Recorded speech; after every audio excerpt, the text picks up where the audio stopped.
नमस्कार दोस्तों, YouTube के इस मंच पे हमारे YouTube channel to the point में आपका स्वागत है। जैसा कि आप बोर्ड पे देख रहे हैं, ये टॉपिक जो है हेल्थ केयर इन इंडिया, इसके बारे में आपको आज जो है समझना होगा और सीखना होगा। क्योंकि ये पार्ट जो है अगर हम ध्यान दें तो ये GS पेपर 2 मेंस का टॉपिक है और इससे आपके प्रीलिम्स के भी काफ़ी क्वेश्चंस जो है सॉल्व होंगे। लेकिन इस क्रम में जो है आप हमारे पुराने लेक्चर्स को भी आप देख सकते हैं, जैसे कि एजुकेशन सिस्टम ऑफ इंडिया जो कि राइट इश्यूज़ का पार्ट है और उसके स्टेक होल्डर्स कौन कौन से हैं उसके बारे में हम पहले ही चर्चा कर चुके हैं। आज का हमारा टॉपिक जो है हेल्थ केयर इन इंडिया है। पहली बात तो समझना होगा कि इंडिया में जो हेल्थ केयर सिस्टम है वो किस तरीके का है, यहाँ पे कौन कौन सी उसके मैकेनिज़्म हैं, क्या इसकी समस्याएं हैं और क्या इसकी उपलब्धियां हैं। तो इसको क्रम से हम चर्चा करेंगे। सबसे पहली चीज़ आएगी कि हेल्थ केयर ये कोई आज नया टॉपिक नहीं है। ये जो है हमारे पुराने समय की अगर हम बात करें, एंशियंट एरा से लेकर के और मॉडर्न एरा तक कितने चेंजेज आए हैं या पोस्ट इंडिपेंडेंस कितने चेंजेज आए, इन सब के बारे में हम एक एक करके चर्चा करेंगे। अगर हम बात करें स्टार्टिंग पॉइंट से, तो पहले ही जो हमारे ऋषि महर्षि थे हेल्थ सिस्टम में बहुत ज़्यादा काम कर चुके हैं और उन्हीं के आज खोज पे, उन्हीं के जो है उपलब्धियों के आधार पे क्या है कि आज इतना बड़ा हेल्थ इंफ्रा खड़ा हो चुका है। अब जैसे बात करें कि जो है हेल्थ को कुछ फ्रेंच साइंटिस्ट ने या कुछ इस तरीके के जो पुराने जो ऋषि महर्षि ने, उन्होंने क्या इस पे बताया कि health is wealth. Health is wealth का मतलब कि जो है स्वास्थ्य ही जो है धन है। क्यों? क्योंकि अगर जो आपका स्वास्थ्य ही नहीं होगा तो फिर आपका कितना हो बड़ा इकोनॉमिकल कंडीशंस हो, इंफ्रास्ट्रक्चरल कंडीशंस हो या जो भी चीज़ें हो आप जो देखते हो, वेल बीइंग ऑफ सोसाइटी हो, ये कोई चीज़ें मायने नहीं रखती जब तक आपका हेल्थ जो है प्रॉपरली वर्कआउट ना हो। तो इस क्रम में आप देखेंगे कि अगर जो देखें तो हमारे हेल्थ सिस्टम में पहले जैसा कि जो हमारे ऋषि महर्षि थे उनके समय में आयुर्वेदा, योगा, मेडिटेशन, इनका बहुत ज़्यादा योगदान था। यानी पूरी हेल्थ जो प्रणाली थी, यानी स्वास्थ्य प्रणाली थी, वो कम्प्लीटली डेवलप थी उस समय के हिसाब से। यानी प्राणायाम के माध्यम से, योगा के माध्यम से जो है एक समाज में एक हेल्थ को सही तरीके से प्रमोट किया जाता था और वही प्रक्रिया आगे जो है वैदिक एरा से होते होते आपका मेडिवल एरा में आया और उसके बाद से मॉडर्न एरा में भी आप देख सकते हो और उसके बाद से पोस्ट इंडिपेंडेंस के बाद से जो है जिस तरीके से हमारे देश में इसकी प्रगति हुई उसके बारे में आप उस चीज़ को समझ सकते हो। लेकिन समय के साथ साथ इसमें क्या है, कुछ चैलेंजेस भी आई और उस चैलेंजेस के अगेंस्ट जो है हमारी सरकार ने क्या उस पर काम किया, उस पर और कितना काम करना चाहिए, किस दिशा में काम करना चाहिए। तो इस पूरे लेक्चर को हम 2 पार्ट में बांटेंगे।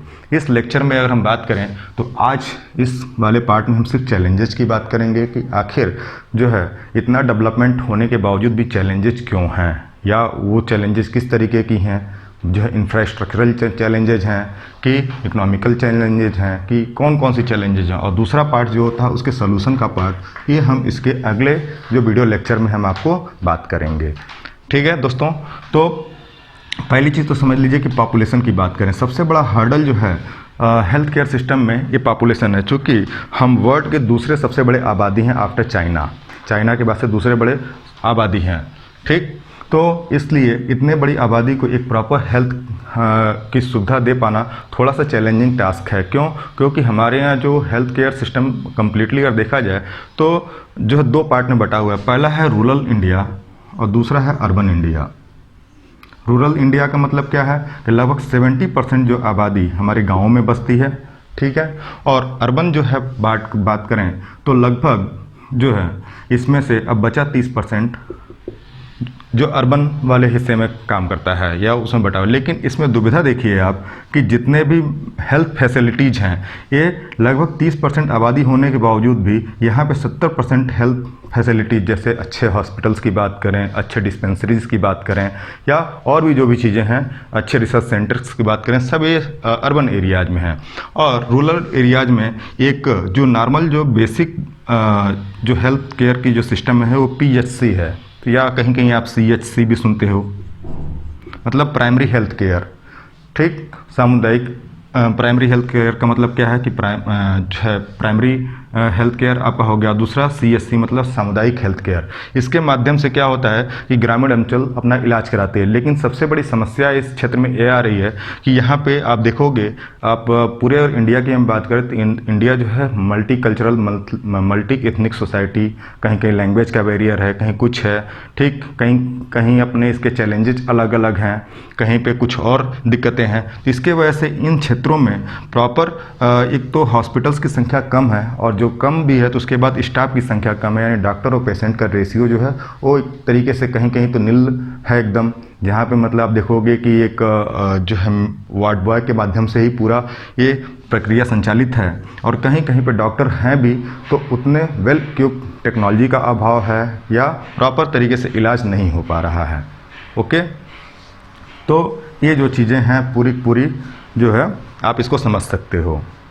हाँ, तो दोस्तों इस क्रम में आपने देखा कि इतनी बातें PSC और CSC की, तो पॉपुलेशन सबसे बड़ा हर्डल है आज हमारे हेल्थ केयर सिस्टम में सभी लोगों तक उतनी कवरेज पहुंचा पाना।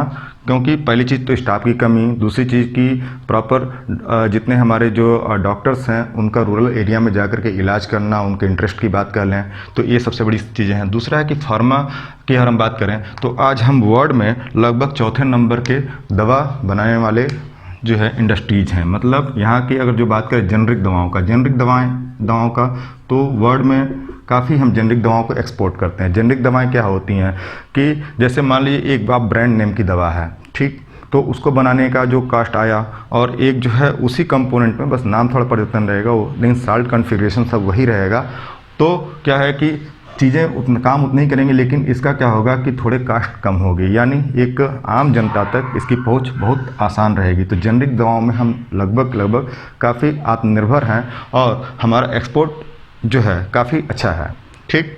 तो फार्मा के क्षेत्र में भी हैं, हमारा लगभग चौथे नंबर पे हैं। तीसरी चीज़ की IMR और MMR की बात करें, इन्फेंट मार्टेलिटी रेट और जो है मैटरनल मार्टिलिटी रेट, इन दोनों में क्या है कि अभी उतनी सिग्निफिकेंट चेंजेस नहीं आ पाए जितना कि आपके समय समय पे जो हेल्थ पॉलिसीज़ जो बनाई गई भारत सरकार के द्वारा, उसमें जो आंकड़े दिखाए गए कि इतने से इतने टारगेट तक कम करना है IMR को, MMR को। IMR का मतलब क्या होता है? इन्फेंट मार्टिलिटी रेट, मतलब जो बच्चे जो है शुरुआती दौर में बहुत छोटे होते हैं, मतलब हम बात कहें कि उनके जन्म से लेकर के 1 से 2 साल के अंदर में, या बात कर जन्म से लेकर के कुछ ही दिनों के लिए, तो वो इन्फेंट मार्टिलिटी, तो उनका जो डेथ हो जाए तो उसको इन्फेंट मार्टिलिटी रेट कहते हैं। मैटरनल मार्टिलिटी रेट भी आप समझ सकते हो कि मातृ मृत्यु दर जिसको हम हिंदी में कहते हैं। तो ये रेट्स भी जो हैं कहीं ना कहीं ज़्यादा ही हैं, और विशेषकर अगर जो नॉर्दर्न इंडिया की बात करें, सदर्न इंडिया की, तो इन दोनों में भी बहुत बड़ा अंतर है। क्योंकि सदर्न इंडिया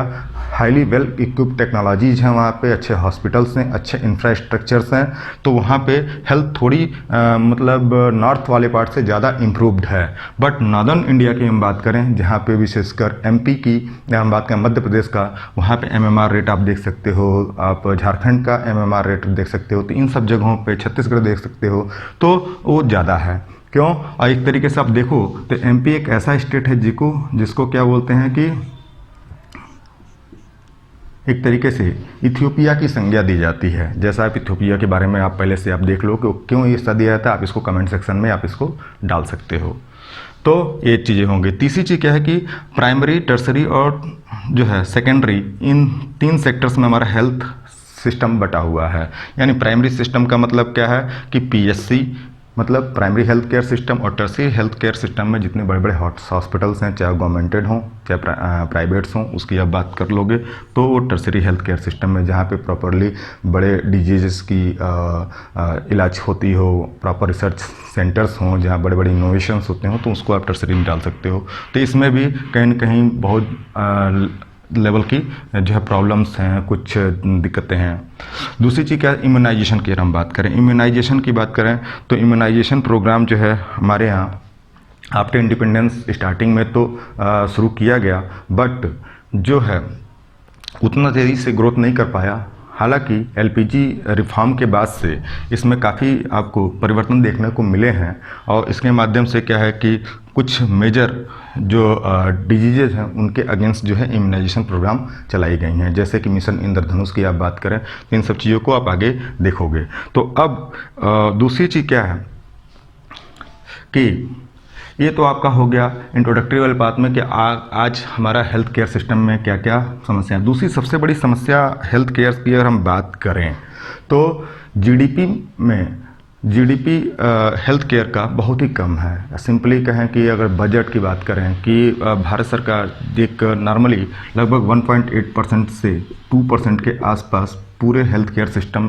के लिए मतलब इतने बजट का प्रोविज़न रखती है। अब आप सोच के देखो कि इतनी बड़ी जनसंख्या का मतलब लगभग 135 करोड़ की जनसंख्या इंडिया की आज के डेट में है, और सभी तक एक व्यापक लेवल पे जो है जन सुविधाओं को पहुंचाना, उनके एक अच्छे इलाज के लिए जो है व्यवस्था करना, ये इतने छोटी राशि में संभव नहीं होती प्रतीत होती है। यानी अगर WHO की भी बात करें हम, वर्ल्ड हेल्थ ऑर्गेनाइजेशन ने इसने पहले ही इसको रिकमेंड किया था कि लगभग इंडिया का हेल्थ एक्सपेंडिचर जो है वो 5 से 6% के बीच में होना चाहिए, यानी जीडीपी का 5 से 6%। ठीक, यही हाल आपको मैंने प्रीवियस लेक्चर में एजुकेशन के बारे में बताया था कि एजुकेशन में भी क्या है कि गवर्नमेंट को जितना मतलब एजुकेशन के एक्सेलरेशन के लिए, उसके उन्नयन के लिए जितना बजट चाहिए उतना बजट मिल नहीं पाता है, तो प्रॉपर आउटकम नहीं मिल पाता। उसी तरीके से हेल्थ में भी अगर जो 5 से 6% का अगर जो जीडीपी में प्रोविज़न नहीं किया जाएगा तो उतने बड़े आबादी को एक अच्छी हेल्थ या अच्छी स्वास्थ्य सुविधाएं दे पाना थोड़ा सा मुश्किल होगा। अब बात करते हैं एक एक करके कि इसके चैलेंजेस क्या होंगी। दोस्तों, अगर चैलेंजेस की बात करें तो weak primary health care system, जैसा कि हमने इंट्रोडक्टरी पार्ट में हम पहले बता चुके हैं कि प्राइमरी हेल्थ केयर सिस्टम की किस तरीके से जो है वीकर पोजीशन पे हैं। अब इस पे अगर हम बात करें तो सबसे बड़ा चीज़ क्या है कि प्राइमरी हेल्थ केयर की जो समस्याएं हैं, यहाँ पे प्रॉपर मात्रा में जो बेसिक एम्यूनिटीज हैं, जैसे कि गांव लेवल पे पहली चीज़ 2-4 चीज़ें आप समझ लो कि सैनिटेशन, ठीक है। हाँ, तो दोस्तों यहाँ पे जो हम थे सैनिटेशन और अवेयरनेस प्रोग्राम की बात कर रहे थे। सैनिटेशन जो है प्रॉपरली गांव में अगर देखा जाए तो उस तरीके के या रूरल एरिया में प्रॉपर सैनिटेशन नहीं होता है। इसके पीछे सबसे बड़ा कारण क्या है? अवेयरनेस, मतलब कि स्वास्थ्य सुविधाओं के प्रति या स्वास्थ्य के रोगों की जानकारी के प्रति तमाम लोगों के अंदर उतनी जागरूकता नहीं होती है। कि जैसे अगर हम बात करें डायरिया की, तो लगभग डायरिया से जो है 3500 बच्चे, लगभग देखोगे 3500 से 35,000 बच्चे हर साल मरते हैं डायरिया की वजह से। कई जगह पोलियो की वजह से, कई और बीमारियां हैं जिसके वजह से केवल इनके पीछे मेन कारण क्या होता है? सैनिटेशन का। ठीक, तो अगर प्रॉपर सैनिटाइज करने का भी अगर जो इन्वायरमेंट डेवलप हो जाए या अवेयरनेस प्रोग्राम डेवलप हो जाए तो भी एक हेल्थ में बहुत बड़ा ड्रास्टिक चेंज देखने को आपको मिलेगा। अगर हम बात करें प्राइमरी हेल्थ केयर सिस्टम में तो 2 चीज़ें हैं कि जैसा कि सदर्न स्टेट की अगर हम बात करें, ठीक, तो वहाँ पे कैसा हेल्थ सिस्टम है और नॉर्दर्न स्टेट की बात करें तो वहाँ पे कैसा हेल्थ सिस्टम है, तो दोनों में बहुत ज़्यादा फ़र्क है। जैसे कि अगर हम गोवा के जो है हेल्थ एक्सपेंडिचर पे या हेल्थ सिस्टम पे या वहाँ की व्यवस्थाओं की बात करें तो दोनों में काफ़ी अंतर है। जैसे गोवा में जो है प्रॉपर अगर आप एक डॉक्टर पेशेंट रेशियो की बात कर लो तो यहाँ पे चूँकि जनसंख्या कम होने की वजह से डॉक्टर पेशेंट रेशियो भी कम है। ठीक, जैसे अगर जो यहाँ पे प्रति 100 लोगों पे एक डॉक्टर होगा तो यहाँ पे प्रति 10,000 लोगों पे एक डॉक्टर होगा। तो इस वजह से क्या है कि यहाँ पे आप देख सकते हो कि इतने बड़े मास को किस तरह प्रॉपर एक हेल्थ सिस्टम दे पाना थोड़ा सा मुश्किल है। दूसरी चीज़ कि अगर बेड सिस्टम की बात करो, हॉस्पिटल में नॉर्मली बेड का अगर कोई मेजर डिजीज़ की प्रॉब्लम आ गई तो उस दशा में आप किस तरीके से यहाँ मैनेज करोगे। तो यहाँ पे एक वेल इक्विप्ड जो है हेल्थ केयर सिस्टम डेवलप है, प्रॉपर प्रायोरिटीज जो है गवर्नमेंट की तरफ से जो हेल्थ को लेकर के इन सब स्टेट्स में प्रॉपर ध्यान दिया जाता है। और यहाँ पे आप देखोगे कि प्रॉपर इच्छा शक्ति की भी कमी है, दूसरा जनसंख्या ज़्यादा है, तीसरा बजट की भी कमी है। तो ये आप एक चीज़ देख सकते हो। दूसरी चीज़ क्या है कि इंडिया की एक उपलब्धि अगर हम बात करें कि मेडिकल टूरिज्म की बात करें, मेडिकल टूरिज्म, ठीक है, कि यहाँ पे आप देखे होंगे कि कई अदर कंट्रीज से जो है लोग इलाज कराने आते हैं। क्योंकि सदर्न स्टेट में आप देखो किसी को आँखों में कैटरेक्ट की प्रॉब्लम हो या और भी तरीके के हेल्थ हार्ट की प्रॉब्लम हो, ठीक। और भी कई तरीके की जो दिक्कतें हैं, आप देखते हो कि जो है कई अदर कंट्रीज से, जैसे अफ़गानिस्तान की बात करें, पाकिस्तान की बात करें और other south east Asian countries की बात करें, इन सब जगहों से प्रॉपर मात्रा में क्या होता है कि लोग अपना इलाज कराने आते हैं एट एफोर्डेबल रेट। मतलब अगर वही इलाज अगर जो यूरोपियन कंट्रीज़ में जाते हैं तो वहाँ पे उनको महंगा पड़ेगा और यहाँ इंडिया में वो चीज़ सस्ते में हो जाती है। तो एक तरीके से देख सकते हो कि जो है फॉरेन करेंसीज का इंडिया में बहुत ज़्यादा मात्रा में आना शुरू हो जाता है बाय द मेडिकल टूरिज़्म, ठीक है। और तीसरी चीज़ क्या है कि इसमें आप देख सकते हो कि मेडिकल टूरिज़्म के केस में देख सकते हो, उसके बाद से यहाँ पे हेल्थ केयर सिस्टम में और भी कई चीज़ें हैं कि प्राइमरी हेल्थ केयर में प्रॉब्लम सबसे बड़ा चीज़ कि डॉक्टर और पेशेंट रेशियो, वो मैंने पहले ही बता दिया कि डॉक्टर और पेशेंट रेशियो बहुत कम मात्रा में, यानी कई ऐसे प्राइमरी हेल्थ केयर सिस्टम है कि जहाँ पे वार्ड बॉय से ही वो हेल्थ केयर सिस्टम चल रहा है। और दूसरा चीज़ कि प्रॉपर मात्रा में इंफ्रास्ट्रक्चरल चीज़ें अवेलेबल नहीं है, जैसे कि हॉस्पिटल के बिल्डिंग का मतलब बहुत पुराना होना या बहुत कम रूम्स का होना। दूसरी चीज़ क्या है कि प्रॉपर दवाओं का उस जगह पे ना हो पाना।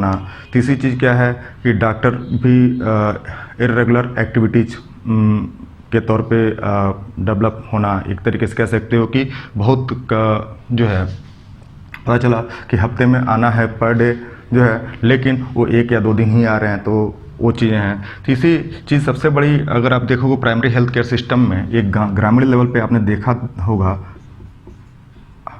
आशा वर्कर या ANM, ठीक है। तो आशा वर्कर का मतलब क्या है कि ये बेसिकली ये जो गवर्न होती है ICDS डिपार्टमेंट से गवर्न होती है। ये आपका पर्टिकुलर ANM जो होती हैं ग्रामीण अंचल पे ये इंस्टीट्यूशनल डिलीवरी कराने के लिए रिस्पॉन्सिबल होती हैं। तो इनको प्रॉपर क्या नॉलेज जो है का प्रोविज़न दिया जा रहा है या प्रॉपर ट्रेनिंग मॉड्यूल्स जो है इनको मिल पा रहा है कि नहीं मिल पा रहा है, या प्रॉपर सही डायरेक्शन में ये जो एक तरीके से बच्चों के जन्म के समय प्रॉपर गाइडलाइंस को ध्यान रखते हुए जो है डिलीवरी को सही तरीके से करा पा रही हैं, नहीं कर पा रही हैं, ये सभी चीज़ें जो है इनके माध्यम से होता है। यानी इनके जानकारी का भी होना बहुत ज़रूरी। दूसरा चीज़ आशा वर्कर्स जो है बच्चों और जो है प्रेग्नेंट लेडीज जो हैं उनके लिए एक तरीके से न्यूट्रिशन का प्रोविज़न करती हैं, उनके एजुकेशन का प्रोविज़न करती हैं। तो क्या ये सही मात्रा में अपने कार्यों का निष्पादन कर पा रही हैं, नहीं कर पा रही हैं, ये भी सबसे बड़ा आप इशूज़ देखते हो प्राइमरी हेल्थ केयर के सिस्टम में। दूसरी सबसे बड़ी बात होती है इनएडुकेट फाइनेंसिंग की बात करें। मतलब फाइनेंसिंग का मतलब क्या है कि GDP में हेल्थ का योगदान ये देखें तो लगभग 1.8% ही GDP में प्रावधान हो पाता है, जबकि WHO के माध्यम से कहा गया है कि लगभग 5 से 6% जो है होना चाहिए। लेकिन आज इसके वजह से क्या है कि बहुत ज़्यादा दिक्कतों का सामना करना पड़ता है। तीसरी चीज़ आप देख सकते हो कि जो है कि प्रॉपरली पब्लिक सेक्टर्स के जो हेल्थ सेंटर्स हैं, जैसे कि बड़े बड़े हॉस्पिटल्स, चाहे वो प्राइमरी लेवल पे हों, चाहे सेकेंडरी, चाहे टर्सरी लेवल पे हों, ठीक है, तो ये पब्लिक हॉस्पिटल। और दूसरी तरफ प्राइवेट हॉस्पिटल की भी 2 कैटेगरी है। एक प्राइवेट हॉस्पिटल ऐसे होते हैं कि जहाँ पे इंफ्रास्ट्रक्चरल तो डेवलपमेंट तो है, बट प्रॉपर स्टाफ का ट्रेन ना होना, प्रॉपर डॉक्टर्स का मतलब स्किलफुल ना होना, एक ये समस्याएं हैं। दूसरी जगह क्या है कि जो है डॉक्टर तो स्किल्ड हैं, बट वहाँ पे क्या है कि हेल्थ एक्सपेंडिचर बहुत ज़्यादा है। यानी एक जो आबादी हमारी 70% जो गांव में रहती है, उनके लिए एक पॉकेट एक्सपेंडिचर इतना ज़्यादा बढ़ जाता है कि उनका क्या होता है कि एक तरीके से डेब्ट ट्रैप में आ जाते हैं, यानी एक तरीके से उनकी पॉवर्टी लेवल और ज़्यादा बढ़ जाती है। तो ये भी देख सकते हो कि गवर्नमेंट का सही तरीके से हेल्थ में प्रॉपर बजट का क्रिएशन ना कर पाने की वजह से, और पब्लिक का जो कि रूरल अगर बैकग्राउंड की हम बात करें तो इन जगहों पे जो है उनका पॉकेट एक्सपेंडिचर इतना ज़्यादा बढ़ जाता है, पॉवर्टी इतनी ज़्यादा बढ़ जाती है कि डेब्ट ट्रैप में फंसते चले जाते हैं और एक अच्छे इलाज से जो है मरहूम रह जाते हैं। तो ये सबसे बड़ी समस्या है, आप इसको देख सकते हो कि एडिक्वेट फाइनेंसिंग की कमी होना, ठीक है। दूसरी चीज़ क्या है कि इसमें वीक रेगुलेटरी फ्रेमवर्क। अगर हम बात करें MCI, medical council of India, तो मेडिकल काउंसिल ऑफ इंडिया क्या करती है? Medical council of India basically जो है जितने भी आप चाहे एमबीबीएस लेवल की पढ़ाई करो, चाहे पीजी लेवल की पढ़ाई करो, चाहे पैरामेडिकल की पढ़ाई करो, ठीक, उनके लिए नॉर्म्स, रेगुलेशंस, ये सभी चीज़ें करती है। दूसरी चीज़ क्या है कि इसका एडमिनिस्ट्रेटिव वर्क भी है। लेकिन यहाँ पे आप देखने को मिलता है कि यहाँ नेपोटिज्म, ठीक है, फेवरेटिज्म की बात है। नेपोटिज्म का मतलब भाई भतीजावाद, फेवरेटिज्म का मतलब अपने चहेतों को भर लेना, ठीक है। तो ये सभी चीज़ें भी आपको देखने को मिलती हैं। तो इस वजह से क्या है कि प्रॉपर एक न्यूट्रल वे में एक हेल्थ का सही डायरेक्शन में कितना क्रियान्वयन होना चाहिए, कहाँ कहाँ तक उसके अचीवमेंट्स होनी चाहिए, कितनी इम्प्लीमेंटेशन होनी चाहिए, ये सभी चीज़ें जो है पूरी नहीं हो पाती हैं। और आपने देखा होगा कि नॉर्मली गवर्नमेंट कॉलेजेस में काफ़ी कई जगहों पे पढ़ाई तो हो रही है, लेकिन वहाँ पे उतने इंफ्रास्ट्रक्चरल एक्टिविटीज़ नहीं डेवलप हो पा रही हैं। कई जगह क्या है कि मेडिकल स्टूडेंट्स के लिए प्रॉपर प्रैक्टिकल करने के लिए उतने मैनुअल्स, उतने चीज़ें नहीं अवेलेबल हैं, ठीक, इसके वजह से प्रॉब्लम है। और कई एक तरफ तो ये है, दूसरी तरफ क्या प्राइवेट इस जो मेडिकल कॉलेज है वहाँ धड़ल्ले से डिग्री बढ़ रही है, तो उसमें भी क्या है कि ये रोकथाम लगाने का जो काम होता है वो एमसीआई का होता है, मेडिकल काउंसिल ऑफ इंडिया का होता है। तो इसमें भी कुछ वीक रेगुलेटरी फ्रेमवर्क आपने देखा होगा है। और दूसरा चीज़ कि प्राइवेट सेक्टर के बारे में तो हमने पहले ही बता दिया कि प्राइवेट सेक्टर्स में आप देख रहे हो कि यहाँ पे सिर्फ इसका मतलब ये होता है कि वेलफेयर ऑफ द सोसाइटी नहीं होता है, सिर्फ क्या मनी जनरेशन प्रॉपर्टी होती है कि किस तरीके से जो है मनी को जनरेट किया जाए। अब इसमें आप देख सकते हो कि तमाम इसमें हमारे मैक्सिमम जो बिल्डर्स की बात कर लें, बिजनेसमैन की बात कर लें, कुछ हद तक पॉलिटिशियंस की भी बात कह सकते हो कि इनका ही जो है हॉस्पिटल्स, क्लिनिक्स, ये रिसर्च सेंटर्स इन्हीं के होते हैं। तो इस वजह से इनका प्राइमरी ऑब्जेक्टिव यही होता है कि किस तरीके से जो प्रॉफिट मेकिंग एक्टिविटीज़ हों, ना कि वेलफेयर एक्टिविटीज़ हों। ओके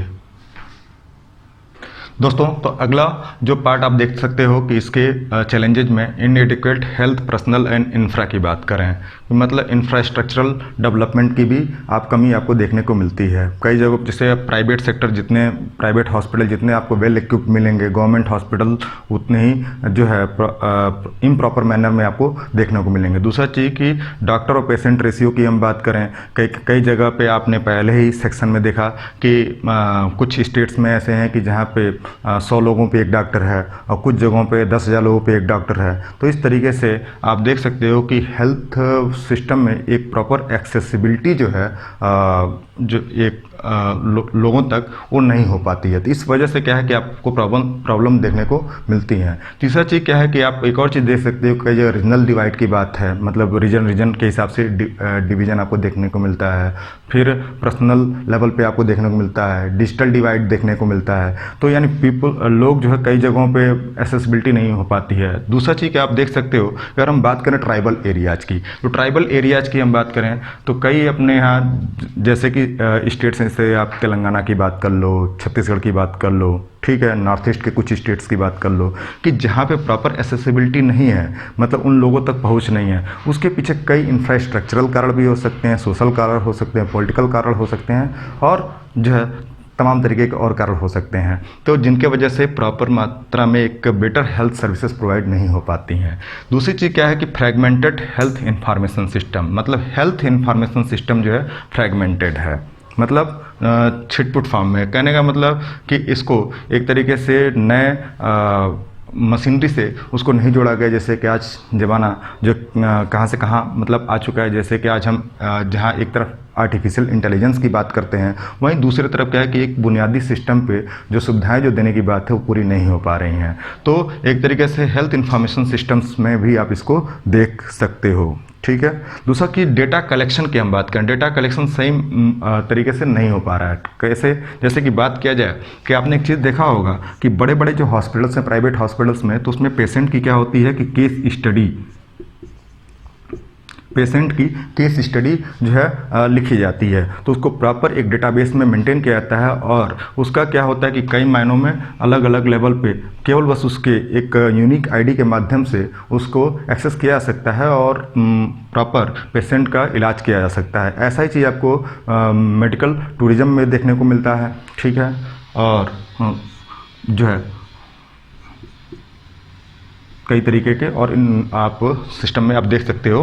तो इसके माध्यम से क्या है कि एक प्रॉपर रिकॉर्ड का ना हो पाना, प्रॉपर डेटाबेस का मेंटेन ना हो पाना, ठीक। तो ये सभी चीज़ें होती हैं कि इसके फ्रेगमेंटेड हेल्थ इंफॉर्मेशन सिस्टम की प्रॉब्लम है। कई कई जगह आप गवर्नमेंट हॉस्पिटल में देखोगे कि बेसिक रिकॉर्ड ही नहीं है, ठीक है। प्राइवेट हॉस्पिटल में है भी तो वो कनेक्टिविटी नहीं है। तो इन सब चीज़ों में अगर जो एक बेटर कोऑर्डिनेशन का काम किया जाए, अगर जो स्टेट स्टेट कनेक्टिविटी की बात की जाए, इंट्रा स्टेट की बात की जाए, तो अगर ये पूरी तरीके से होगा तो एक हेल्थ सिस्टम प्रॉपरली स्ट्रेंथन होगा। तीसरी चीज़ क्या है कि वीकर गवर्नेंस एंड अकाउंटेबिलिटी की बात करें। गवर्नेंस आप सिंपल सी बात करें, जैसे बुनियादी चीज़ें क्या है, पहली चीज़ है सैनिटेशन की बात करें, ठीक है। दूसरा वाटर की बात करें, एयर की बात करें, ठीक। अब सफाई चाहे वो ग्रामीण अंचल पे हो, चाहे वो शहरी स्तरों पे हो, इन सब चीज़ों में आप देखते हो कि जो है बहुत ज़्यादा मात्रा में जो है दिक्कतें हैं पॉल्यूशंस को लेकर के। क्यों? प्रॉपर सैनिटेशन नहीं हो पाने का, प्रॉपर सफाई ना हो पाने का। और इसमें आप देखते हो कि वो चाहे सैनिटेशन की प्रॉब्लम वाटर रिलेटेड के रूप में हो, यानी वाटर बॉर्न डिजीजेस के फॉर्म में हो, जैसे कि आप निमोनिया वगैरह देखा होगा, ठीक है। उसके बाद से एयर ड्रॉपलेट के फॉर्म में आपने देखा होगा, कई ऐसे डिजीजेज हैं जो कि, तो इन सब के पीछे कहीं ना कहीं ये प्रॉपर सैनिटेशन ही का ही कारण है। और इसके वजह से लगभग जो है 50 से 60% बीमारियाँ इन्हीं के वजह से काज होती हैं। और ये जो है प्रॉपर प्राइमरी लेवल पे इलाज ना हो पाने का एक छोटी सी बीमारी जो होती है बहुत बड़े लेवल की बीमारी में तब्दील हो जाती है, और इससे एक मौत का आंकड़ा काफ़ी लंबा हो जाता है, बढ़ जाता है। तो आप इसको भी अगर प्रॉपर गवर्नमेंट मैकेनिज्म ले आए तो इसमें भी काफ़ी सुधार होगा। तो एक ये भी एक आपका माध्यम हो सकता है कि वीक गवर्नेंस, यानी हमारी जो गवर्नमेंट मशीनरी जो है इस पर प्रॉपर तरीके से काम तो कर रही है, लेकिन प्रॉपर इम्प्लीमेंटेशन ना हो पाने के कारण जो है यहाँ पे कुछ न कुछ आपके ये हेल्थ केयर के जो इश्यूज हैं आपको देखने को मिलते हैं। तीसरी चीज़ क्या है कि इसमें एक और बात करें कि राइट टू हेल्थ की अगर हम बात करें, राइट टू हेल्थ का मतलब क्या होता है कि इसको अगर हम प्रॉपर कॉन्स्टिट्यूशनल प्रोविजन के हिसाब से देखें तो आर्टिकल 21 क्या है दोस्तों? आर्टिकल 21 जो है राइट टू लाइफ है, यानी राइट टू लाइफ के अंतर्गत लगभग आपके जीवन से रिलेटेड जो भी चीज़ें आप समझ सकते हो, जैसे कि पढ़ने के लिए जो है आपकी बात की जाए, या हेल्थ की बात की जाए, या स्वास्थ्य की बात की जाए, या प्रॉपर इन्वायरमेंट की बात की, सभी चीज़ें जो होंगी लगभग 21-22 चीज़ें राइट टू हेल्थ के अंतर्गत आती हैं, जो है राइट टू लाइफ के अंतर्गत आती है। उसमें से एक राइट टू हेल्थ है। तो इसकी भी डिमांड जो है हेल्थ वर्कर्स के द्वारा, एक्टिविस्ट के द्वारा, सिविल सोसाइटीज़ के द्वारा प्रॉपर समय समय पर मांग की गई कि एक प्रॉपर राइट टू हेल्थ का सिस्टम, जैसे राइट टू इन्फॉर्मेशन है उसी तरीके से राइट टू हेल्थ की बात की गई। लेकिन इस पर भी गवर्नमेंट मशीनरी को काम करना होगा कि एक प्रॉपर, चाहे वो एक ग्रामीण अंचल का आदमी हो या एक शहरी अंचल का आदमी हो, सबके लिए एक इक्वल हेल्थ केयर सिस्टम की बात हो, चाहे गवर्नमेंट सेक्टर हो चाहे प्राइवेट सेक्टर हो। और इस पर गवर्नमेंट कुछ हद तक इनको क्या कि इंसेंटिवाइज करे प्राइवेट सेक्टर्स को भी, ताकि वो एक रूरल लेवल के जो मशीनरी है उनमें भी अपने हेल्थ केयर सिस्टम को काफ़ी अपग्रेडेशन कर पाएँ। दूसरी चीज़ क्या है कि मेडिकल एजुकेशन की बात करें। मेडिकल एजुकेशन इसमें भी लूप एंड फॉल्स हैं कि कई जगहों पे आप गवर्नमेंट वाले सिस्टम में भी देख रहे हो, तो यहाँ पे क्या है कि मेडिकल एजुकेशन काफ़ी अच्छी हैं, लेकिन यहाँ पे सबसे बड़ी समस्या क्या है कि इंफ्रास्ट्रक्चरल जो है चीज़ों का कमी होना। जैसे पहली चीज़ तो फंड की कमी होना। फंड की कमी होने की वजह से क्या है, रिसर्च एंड इनोवेशन का काम रुक जाता है। जैसे कि अगर जो मेडिकल स्टूडेंट को पर्याप्त मात्रा में जो है उतनी इक्विपमेंट चाहिए, बॉडीज़ चाहिए ट्रीटमेंट के लिए, उस पर सीखने के लिए, तो वो उतना उपलब्ध अगर नहीं हो पा रहा है तो कहीं ना कहीं उनके नॉलेज में कमी आती है, और प्रॉपर एक बेहतर डॉक्टर बनने से क्या होता है कि उनमें कुछ कमी रह जाती है। दूसरी चीज़, उसी के पैरेलल में एक प्राइवेट सेक्टर्स भी बहुत तेज़ी से ग्रो कर रहे हैं, जहाँ पे सिंपल क्या हो रहा है कि केवल जो है डिग्रियाँ जो हैं एक तरीके से बिना प्रॉपर रिसर्च किए, प्रॉपर उस पर प्रैक्टिकल किए, प्रॉपर उस पर इनोवेशंस किए, वो डिग्रियाँ दे दी जा रही हैं। और कहीं ना कहीं वो एक तरीके से जो है एक हेल्थ को लेकर के, एक प्रॉपर बेटर सोसाइटी में हेल्थ के इम्प्लीमेंटेशन को लेकर के कहीं ना कहीं वो नहीं खरे उतर पाते हैं, और इस इश्यूज़ को और बढ़ाने में मदद करते हैं। तो एक तरीके से मेडिकल एजुकेशन जो है ये प्रॉपर स्ट्रेंथन किया जाना चाहिए, उतनी ही सीटें रखनी चाहिए जितने की व्यवस्था हो पाए। और एक चीज़ ये भी ध्यान रखना चाहिए कि क्या ये जो है इतने बड़े ग्लोबल मास को करने के लिए जितने जो चीज़ें एजुकेशन दी जा रही है उतना पर्याप्त है कि नहीं है, तो उस पर भी सरकार को सोचना चाहिए और साथ में सिविल सोसाइटीज़ को भी सोचना चाहिए। ओके दोस्तों, तो इसी के अगले क्रम में आप देखोगे कि अगला चैलेंज जो है सोशल रीजन्स है। सोशल रीजन्स में आप देख सकते हो कई सोशल कारण हो सकते हैं। पहली चीज़ तो आप देख सकते हो सबसे बड़ा कारण है वो पावर्टी है। पावर्टी ये भी कहाँ पे, ग्रामीण अंचल की हम बात करें यानी रूरल बेल्ट की बात करें जहाँ पे 70% आबादी रहती है, तो उन जगहों पे जो है पावर्टी के वजह से, और दूसरा हेल्थ एक्सपेंडिचर में उनके पॉकेट एक्सपेंडिचर इतनी ज़्यादा बढ़ जाती है जिसके वजह से क्या है कि आप देख सकते हो कि ये भी एक बहुत बड़ी समस्या है कि primary to tertiary health care में इनका प्रॉपर इन्वॉल्वमेंट ना हो पाना, एक तरीके से हेल्थ इशू जो है ज़्यादा बढ़ जाना, इनके भी सबसे बड़ा कारण पावर्टी है। दूसरा आप देख सकते हो कि इलिटरेसी की बात करें, इलिटरेसी का मतलब क्या है कि जो है कि साक्षर ना होना, ठीक। तो इनके केस में भी आप देख सकते हो कि कहीं ना कहीं प्रॉपर गवर्नमेंट के जितने जो पॉलिसीज़ हैं, ठीक, उनको सही तरीके से समझ ना पाना, बीमारियों के बारे में सही जानकारी ना हो पाना, उनका प्रिवेंटिव केयर ना हो पाना, मतलब उनका पहले से जो है इलाज ना कर पाना। यानी कभी कभी आप देखते होगे कुछ ऐसी बीमारियां जैसे होती हैं कि जैसे अगर हम बात करें कैंसर, तो कैंसर की अगर बात करें तो कैंसर के दो तरीके के मेथड्स होते हैं। जैसे कि एक तो होता है कि लास्ट में पता चलता है, एक होता है कि जो है कि पहले ही उसकी कुछ वो कर दी जाए, ट्रीटमेंट कर दी जाए, यानी पहले ही उसकी चीज़ों को भाप लिया जाए। तो इनके लिए भी क्या है कि प्रॉपर मैकेनिज्म रूरल बेल्ट में नहीं है। तो एक ये भी सबसे बड़ी समस्या है। इसके पीछे सबसे बड़ा कारण इलिटरेसी है, इलिटरेसी। तीसरी चीज़ क्या है, अवेयरनेस की कमी होना, मतलब जागरूकता की कमी होना। जागरूकता नहीं होने के कारण भी क्या होता है कि आप देख सकते हो कि प्रॉपर हेल्थ जो है प्रॉस्पेक्ट्स के प्रति, या सिंपली कहें कि हेल्थ अवेयरनेस के प्रति एक आम इंसान का पहुंच पाना थोड़ा मुश्किल हो जाता है, ठीक है।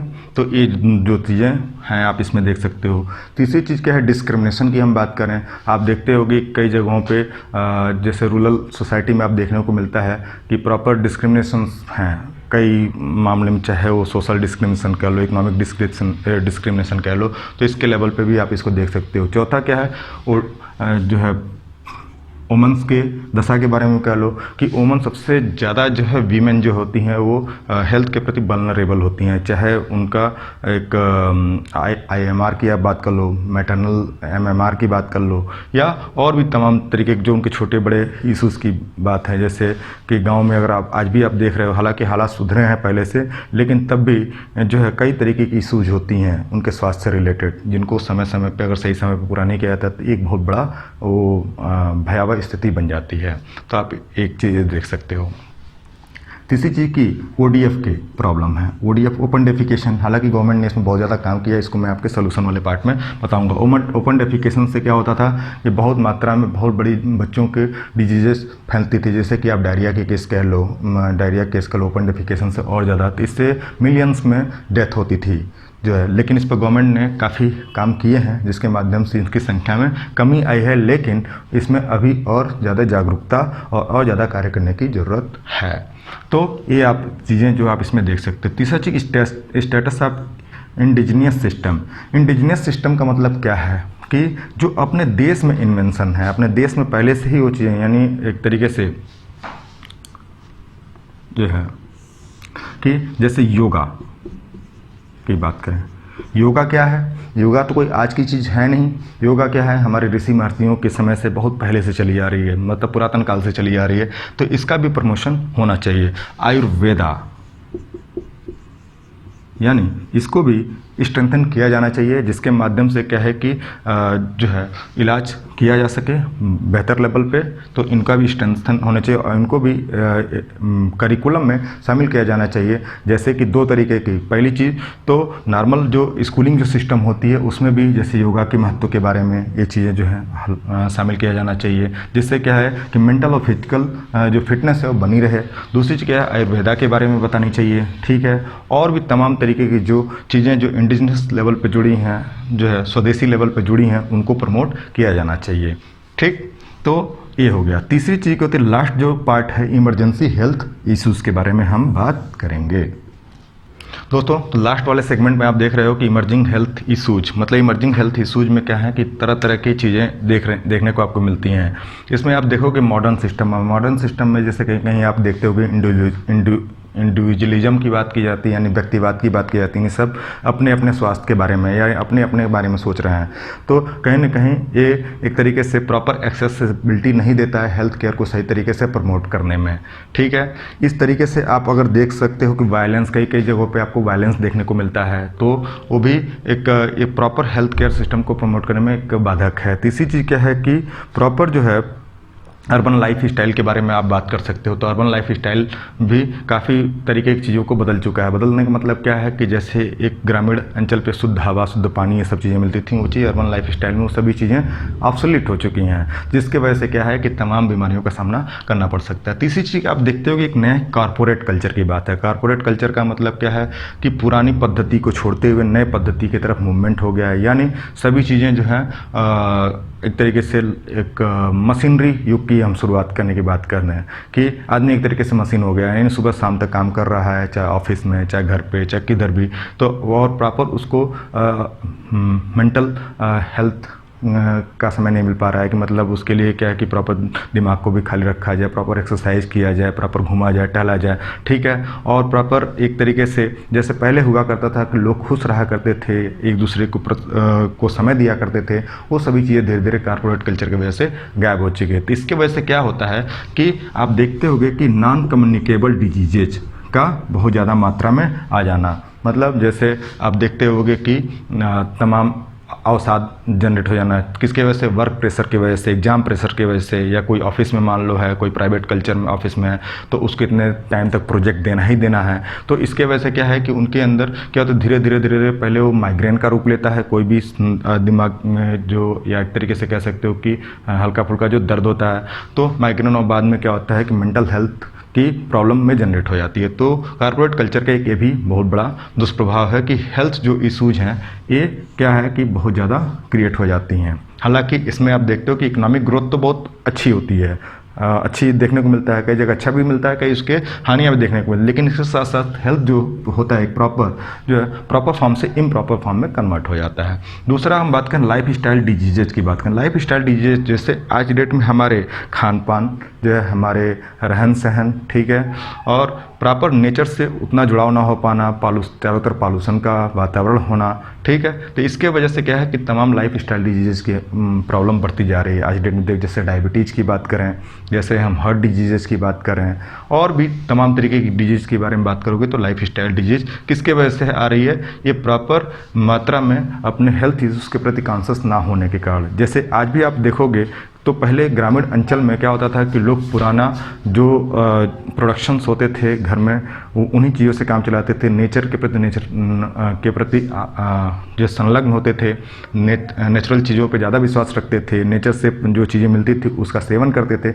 इससे वैसे मेंटली फिजिकली जो है स्पिरिचुअली कह लो वो फिट रहते थे। जैसा कि आप अपने ऋषि महर्षि को आप देख सकते हो, या अभी भी ग्रामीण अंचल पे चीज़ें आपको देखने को मिलेंगी कि वहाँ पे मतलब इकोनॉमिक प्रॉस्पेरिटी तो थोड़ी कम है, लेकिन मेंटल पीस वगैरह बहुत ज़्यादा है, ठीक।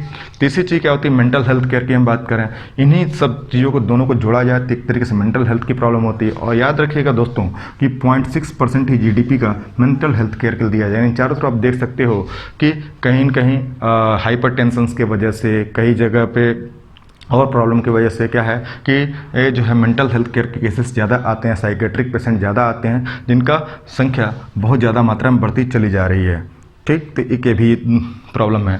तीसरी चीज़ कि हमारे जो खान पान, एक तरीके से आप तो कह सकते हैं फूड हैबिटेट की अगर हम बात करें थोड़ा सा यहाँ पे फूड हैबिटेट की बात करें तो इसमें आप देखते होंगे कि जंक फूड का प्रचलन हमारे शहरी दिनचर्या में आ गई है। कैसे? जैसे अब एक तरफ ग्रामीण अंचल पे जहाँ माल न्यूट्रिशन की बात है कि प्रॉपर न्यूट्रिशन बच्चों को नहीं मिल पा रहा है, एक तबका को नहीं मिल पा रहा है, मदर्स को नहीं मिल पा रहा है, वहीं एक दूसरे तबके में आप देखे हो ओवर ईटिंग की प्रॉब्लम है, जंक फूड की प्रॉब्लम है। इस तरीके से क्या है कि दोनों जगहों पर क्या हेल्थ जो है कॉन्शियस की जो चीज़ें हैं वो कमी होती चली जा रही है।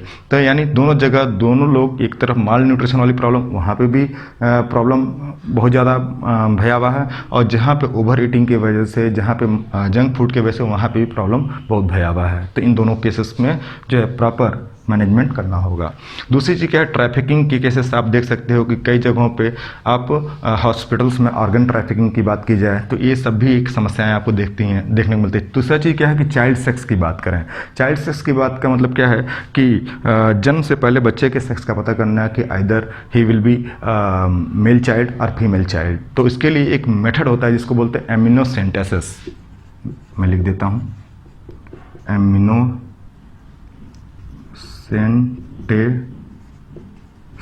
एमिनोसेंटेसिस में क्या किया जाता है कि उसके भ्रूणीय अवस्था में, यानी उसके एम्ब्रियोनिक स्टेज में, बच्चे का जब पर्टिकुलरली जो भ्रूण की अवस्था में होता है तो उसी दौरान से क्या है कि मदर के जो है एम्ब्रियो से उसके एमनियोटिक फ्लूइड को लेकर के और डॉक्टर जो है क्या करते हैं कि उसको चेक करते हैं और चेक करके बता देते हैं कि भाई ये लड़का होगा या लड़की होगा।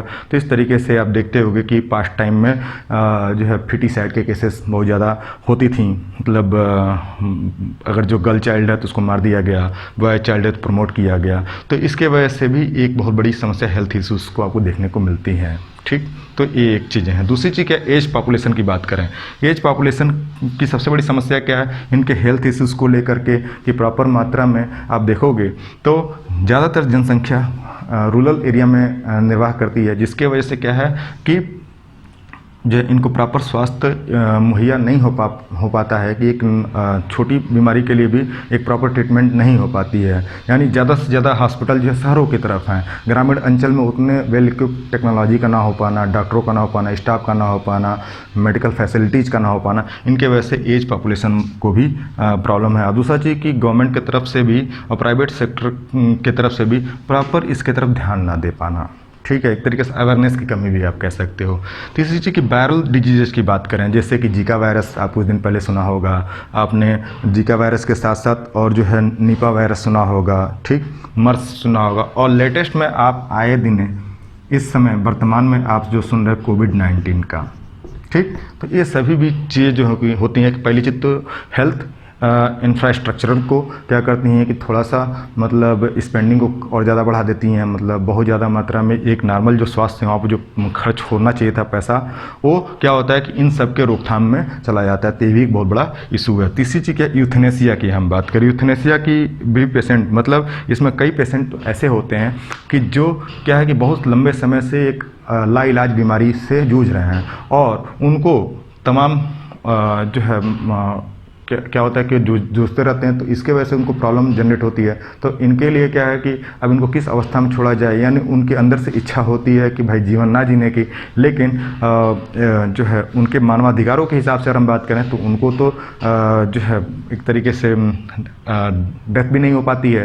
तो उस दौरान क्या होता है, कुछ ऐसे प्रोविज़न किए गए हैं कि अगर जो कुछ डॉक्टर्स की मदद के द्वारा कि जो है कि एक्टिव यूथनेसिया और पैसिव यूथनेसिया, मतलब इसको हिंदी में सीधे कहें तो इच्छा मृत्यु कहते हैं, कि इसके माध्यम से देखा जाएगा और उसकी इच्छा शक्ति के हिसाब से, परिवार के जो है इच्छा के हिसाब से इनमें क्या होता है कि इसका एक जो है वेल प्रोविज़न किया जाता है। तो ये भी आप देख सकते हो। तो ओवरऑल दोस्तों हमने सभी पार्ट्स को कवर करने का प्रयास किया। उसके बावजूद भी अगर जो कुछ चीज़ें आपको लगता है कि छूट गई हो तो आप इसको कमेंट सेक्शन में लिख सकते हैं, ताकि अगले वीडियोज़ में मैं इस पर एक दूसरा वीडियो बना सकता हूँ। और इसके माध्यम से एक और चीज़ आप करें कि अपने कुछ और इशूज़ जो है इससे रिलेटेड हों या इससे अलग हों, आप बताते रहें, ताकि समय पे इसका क्रियान्वयन किया जाए, ताकि हम इसमें और अच्छे चीज़ें। और इसका याद रखिएगा दोस्तों, आने वाले समय में इसी इशूज़ से रिलेटेड आपके कुछ आंसर्स कराई जाएंगी।